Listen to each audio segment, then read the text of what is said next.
द्यायचे काय होईल बरं कीर्तन केल्यानंतर? तुम्ही म्हणाल महाराज त्यांचं वर्ष श्राद्ध आहे, आपल्यामधून जाऊन ते गेल्यानंतर 1 वर्ष झालंय, बरं का करायचं कीर्तन?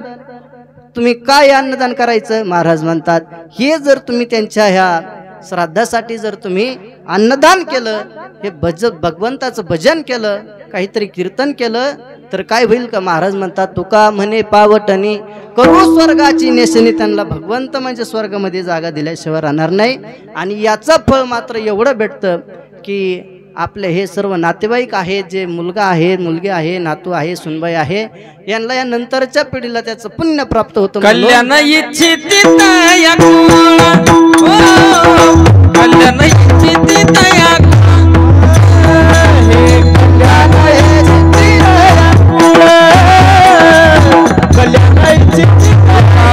पितृ आशीर्वाद दे कल्याण इच्छित तया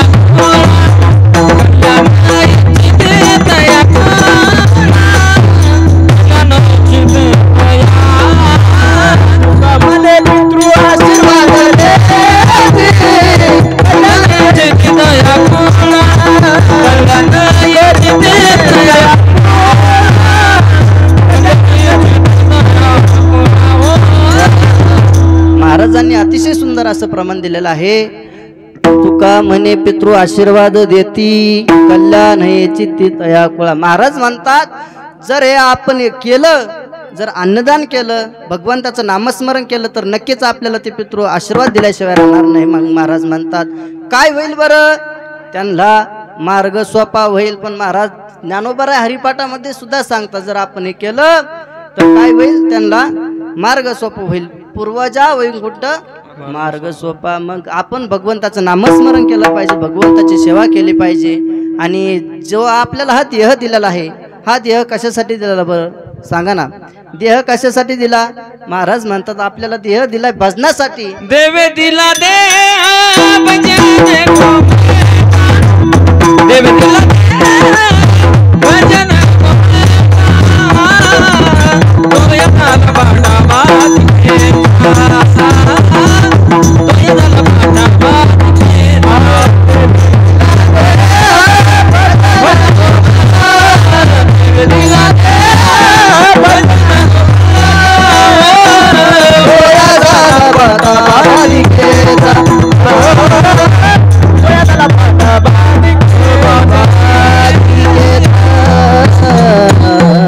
महाराज म्हणतात आपल्याला हा देह भजनासाठी दिलेला आहे बरं का दादा. आपल्याला देह कशासाठी दिलाय?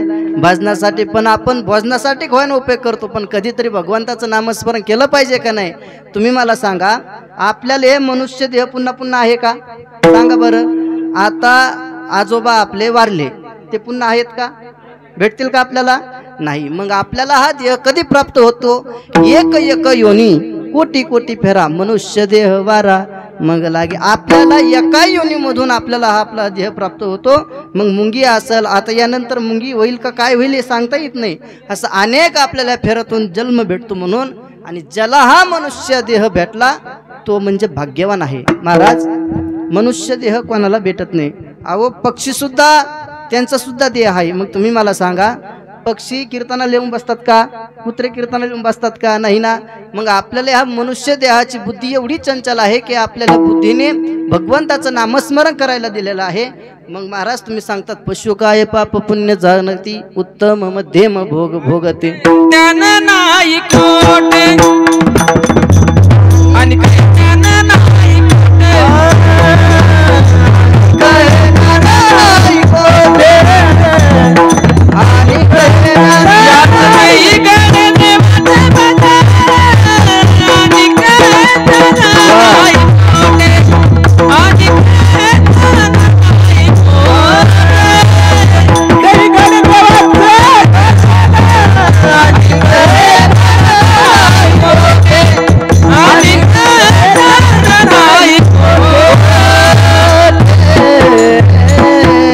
अतिशय सुंदर महाराजांनी प्रमाण दिलं. अनेक ज्ञान नाही कुठे याच देई घडे देवाचे भजन अनेक ज्ञान नाही कुठे. महाराज म्हणतात याच आपण मनुष्य जन्मामध्ये काहीतरी करू शकतो बरं का.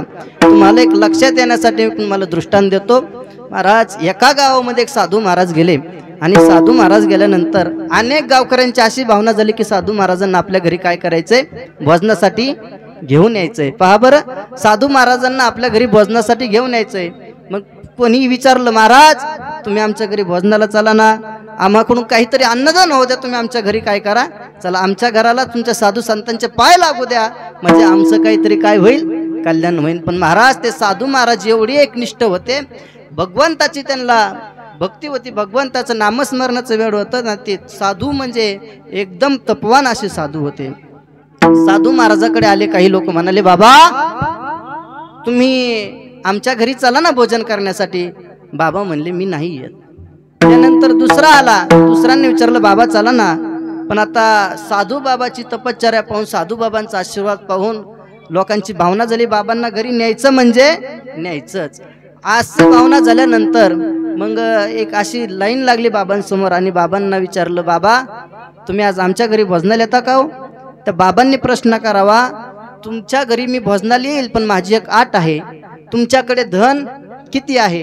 काय प्रश्न केला, तुमच्याकडे धन किती आहे? तर पहिल्या माणसाने सांगितलं बाबा माझ्याकडे धन म्हणजे काय असेल, त्यांनी ज्याचं जेवढी प्रॉपर्टी वर्षभर काय कमवतो तेवढं इन्कम त्यांनी सांगितलं, 10 लाख असू 20 लाख असू काय त्यांनी सांगितलं. दुसऱ्याला प्रश्न विचारला, दुसरा म्हणला बाबा आमच्या घरी भोजनासाठी चला. काय म्हणले, आमच्या घरी भोजनासाठी चला. त्या दुसऱ्याला बाबांनी विचारला प्रश्न, हो ठीक आहे मी भोजनासाठी येईल पण तुझ्याकडे श्रीमंती तुझी किती आहे? बाबर लक्ष देऊन ऐका, तुझ्याकडे तुझी श्रीमंती किती आहे? तेव्हा त्या साधू महाराजांना त्या व्यक्तीने सांगितलं की बाबा माझ्याकडे 1-2 लाख रुपये आहेत, असं असं ते सर्व हकीकत सांगतात. त्यानंतर तिसऱ्या माणसाला विचारतात आणि तो माणूस म्हणजे एकदम मोठा असा एकदम सावकार माणूस होता, त्याच्या अंगावर भरपूर सोनं वगैरे होतं. त्या महाराजांना त्या सावकारांनी विचारलं बाबा आमच्या घरी भोजन करण्यासाठी चला ना हो बाबा. तेव्हा त्या साधू महाराजांनी प्रश्न केला, दादा मी तुमच्या घरी भोजन करण्यासाठी येईल परंतु तुमच्याकडे धन किती आहे? तेव्हा त्या सावकाराने सांगितलं बाबा माझ्याकडे फक्त 20,000 रुपये धन आहे. किती आहे? 20,000 रुपये. किती? 20. आता त्याच्या पाठीमागचा म्हणला बाबा तुम्हाला हा खोटं बोलतोय. काय म्हणला, अहो आता याचं जर आपण अंगावर पाहिलं तर कमीत कमी 10 लाखाच्या पुढं काय निघल, सोनं निघल. मग हा 20,000ची प्रॉपर्टी कशी म्हणतो? पुन्हा साधू महाराजांनी शांत राहून विचार केला, नेमकं का बरं असं? मग साधू महाराज म्हणले ठीक आहे 20,000 ना, नेमकं कोणतं 20,000चं धन आहे? तेव्हा त्या साधू महाराजांनी सांगितलं बाबा, त्या साधू महाराजांना त्या सावकाराने सांगितलं बाबा माझ्याकडे 20,000चं धन म्हणजे कोणतं आहे सांगू का? मी माझ्या या हाताने दान केलेलं जेवढं आहे, या धर्म कार्यामध्ये जेवढं अन्नदान केलेलं आहे, या ज्या साधू संतांची जी हाताने सेवा केलेली आहे ते म्हणजे फक्त माझं 20,000चं धन आहे आणि तेच माझ्या सोबत येणार आहे, बाकीचं धन सोबत येणार नाही. महाराज आपण संसार करत असताना सर्वजण दुःखी आहोत का नाही? सांगा बरं, सर्वजण दुःखी आहेत. कोणाला लय आनंद आहे बरं संसारामध्ये? महाराज एका ठिकाणी म्हणतात संसार दुःख मूळ चौकडे इंगळ विश्रांती नाही कोठे रात्रंदिवस तळमळ. महाराज म्हणतात अहो या संसारामध्ये मनुष्याला कधी विश्रांती आहे का हो? रात्रंदिवस कष्ट करतो, रात्रंदिवस कष्ट करतो. महाराज म्हणतात या संसारामध्ये दुःख आहे, पण एवढं दुःख आहे महाराज सांगा ना, दुःख कोणाला नाही हो?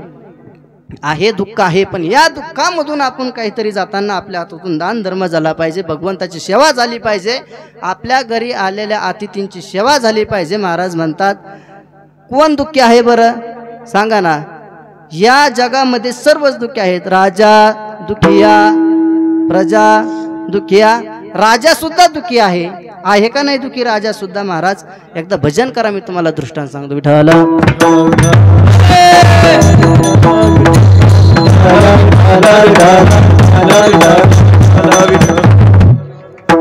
आदरणीय मला ज्यांनी तुमचं आज दर्शन करून दिलं ते असणारे अभिदादा, तिथे पाठीमागं कीर्तन झालं तर वर्षश्राद्ध निमित्त त्यांच्या आईच्या मातोश्रीच्या, आणि त्यानंतर ज्यांनी मला कॉल केला त्या आईसाहेब तर आहेच, परंतु आदरणीय सागरदादा, सूरजदादा त्यांनी कॉल केला. मला तर वाटतंय आदरणीय पांडुरंग भाऊनी त्यांच्या जन्मामध्ये एवढंच कमवलं की त्यांच्या आज वर्षश्राद्धाला कव्हायना भगवंताचं काहीतरी नामस्मरण चाललंय आणि काहीतरी अन्नदान ही असे त्यांना चांगले असे पवित्र त्यांचे मुलं आहेत, अतिशय पवित्र मुलं आहेत ते, म्हणून महाराज त्यांचं जीवन काय आहे, धन्य आहे. भगवंत त्याला जागा देणार आहे. आपोलिया हिता जो ऐसे जागता धन्य माता पिता तयाच्या. अहो काय गरज आहे, एखादं म्हणलं असतं का ठेवायचं कीर्तन, पण हे कीर्तन ठेवायचं कारण एवढं आहे की हे कीर्तन ठेवल्यानंतर त्यांच्या आत्म्याला शांती मिळाल्याशिवाय राहणार नाही. विठ्ठल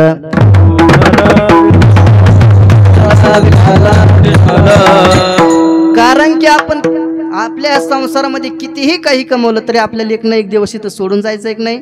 महाराज म्हणतात एक प्रमाण आहे, जगद्गुरु तुकोबाराज तुम्हाला मी सांगतो पहा. धन कमविल्या कोट्यान कोटी संगे नाही रे लंगोटे, संगे नाही रे लंगोटी. महाराज म्हणतात कितीही आपण काही कमवलं, धन कमवलं तरी आपल्यासोबत काही आहे का? तुम्ही मला सांगा दादा, जन्म होताना माणसाचा जन्म कसा होतो? अंगावर हे कपडे असतात का? काही सोनं नाणं घेऊन येतो का? काही पैसे घेऊन येतो का? येतो का? नाही. आणि मेल्यानंतर काही घेऊन जातो का सोबत? जातो का? मग का बरं एवढी जीवाची हलाल करायची?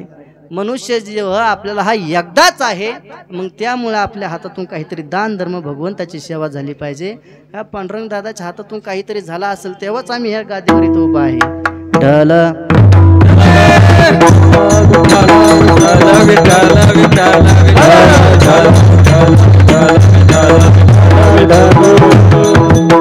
महाराज म्हणतात आपण कितीही धन कमवलं बरं का, कितीही धन कमवलं एक ना एक दिवस आपले घरचे सुद्धा आपल्याला जागा देतात बरं का. मी माझं मनाचं सांगत नाही, जगद्गुरु तुकोबाराय महाराज म्हणतात.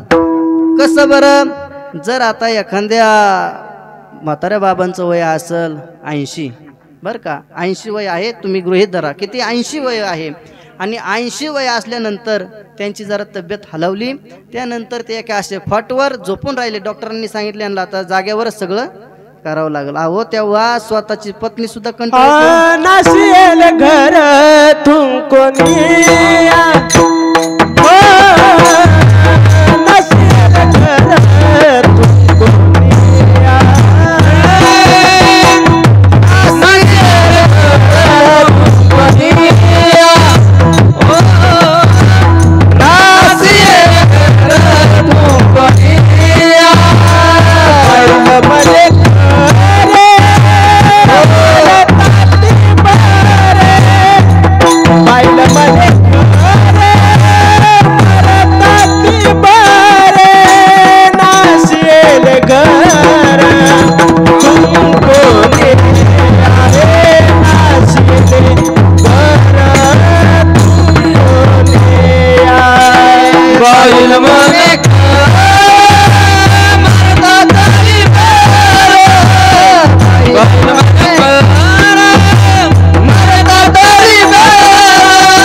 महाराज म्हणतात एकदा आपल्याला जन्म मिळाला ना, आपण काहीतरी ह्या देहाचं सार्थक केलं पाहिजे. आपल्याला हा देह पुन्हा पुन्हा नाही.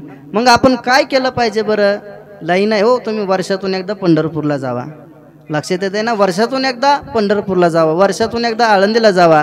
कधी एकादशी धरली तर धरा, आपल्या मनावर राहिलं, पण आपण हे भगवंताचं काहीतरी केलं पाहिजे. आपल्यासोबत एवढंच येणार आहे. आणि एक विशेष म्हणजे आपण जेवढं चांगलं वागतो, जेवढं इमानदारी राहतो, तेवढंच आपल्याला भगवंतवर आपल्या एकदम जवळ ठेवतो पायापाशी. महाराज म्हणतात तुका म्हणे सत्य कर्मा व्हावे साये घातलिया भय नरका जाणे. तुकोबराय म्हणतात आपल्या देहाचं सार्थक करायचं असेल तर ह्या मृत्यू लोकामध्ये जन्माला यावं लागतं. आणि मृत्यू लोकामध्ये जन्माला महाराज अहो देवाला सुद्धा वाटतं की ह्या पृथ्वी तलावर मृत्यू लोकामध्ये जन्माला यावं लागतं. कारण की मी सांगत नाही, महाराज म्हणतात स्वर्गीचे अमर इच्छिता ती देवा, स्वर्गीचे अमर इच्छिता ती देवा, मृत्यूलोकी व्हावा जन्मा, मृत्यूलोकी व्हावा जन्म. महाराज म्हणतात स्वर्गातील देव सुद्धा म्हणतात मृत्यूलोकामध्ये जन्म झाला पाहिजे, म्हणून भगवंताची सेवा केली पाहिजे. तो आपल्याला हा देह दिलेला आहे, तो हा इह लोकामध्ये नाही.